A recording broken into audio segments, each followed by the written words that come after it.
നമ്മളെല്ലാവരും ഇപ്പോൾ ജീവിതശൈലി രോഗങ്ങളിൽ നല്ലോണം ബുദ്ധിമുട്ടുന്നവരാണ്. അപ്പോൾ ഇതിനെതിരെ ഒരു ബോധവൽക്കരണവുമായി ഒരാൾ ഇറങ്ങിയിട്ടുണ്ട്.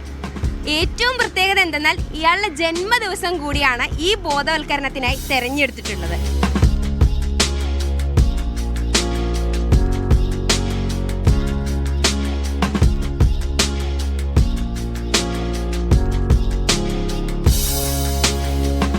ഞാനെന്താ ചെയ്തതെന്ന് വെച്ച് കഴിഞ്ഞാൽ ഞാനൊരു 450 കിലോമീറ്റേഴ്സ് റൈഡ് ചെയ്യാൻ തീരുമാനിച്ചു.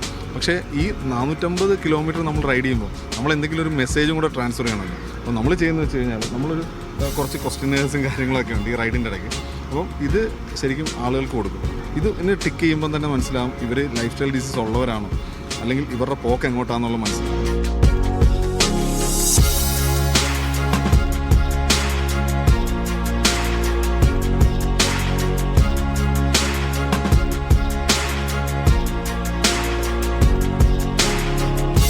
ഈ സ്കൂളുകളിൽ ക്യാമ്പയിൻ നടത്താൻ പോകുമ്പോൾ നമ്മൾ കുട്ടികളോട് പറയുന്നൊരു കാര്യമുണ്ട്.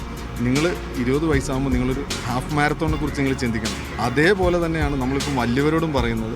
നിങ്ങൾ ഈ പറയുന്ന പോലെ നിങ്ങളുടെ പ്രായം മൈൻഡ് ചെയ്യരുത്. നിങ്ങൾ സൈക്കിൾ റൈഡ് ചെയ്യണം, അല്ലെന്നുണ്ടെങ്കിൽ ബാക്കിയുള്ള ആക്ടിവിറ്റീസ്. റിയൽ ലൈഫിൽ നോക്കിക്കഴിഞ്ഞാൽ ഒരു 5% പോലും ആൾക്കാർ ഈ ഫിറ്റ്നസ്സിന് ഇമ്പോർട്ടൻസ് കൊടുക്കുന്നവരില്ല. അപ്പോൾ നമ്മൾ ഇൻസ്റ്റാഗ്രാം റീൽസ് കാണുന്നതല്ലല്ലോ റിയാലിറ്റി എന്ന് പറയുന്നത്.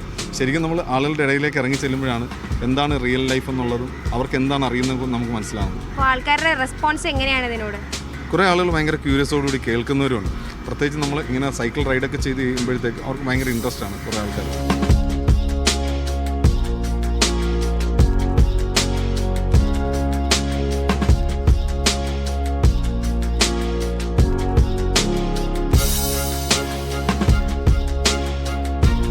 അപ്പോൾ ഫിറ്റ്നസ് എന്ന് പറയുന്നത് നമ്മുടെ ഈ ഷുഗർ കട്ടും ജിമ്മിൽ പോക്കൊന്നും മാത്രമല്ല, ഇത്തരത്തിലുള്ള പ്രവർത്തനങ്ങളും അതിൽ ഉൾപ്പെടുന്നുണ്ട്. ഇതിനെക്കുറിച്ച് കൂടി എല്ലാവരും ബോധവാന്മാരാകണം. അഭിശങ്കറിനൊപ്പം ഗോപിക അരവിന്ദ്, മീഡിയ 1 കൊച്ചി.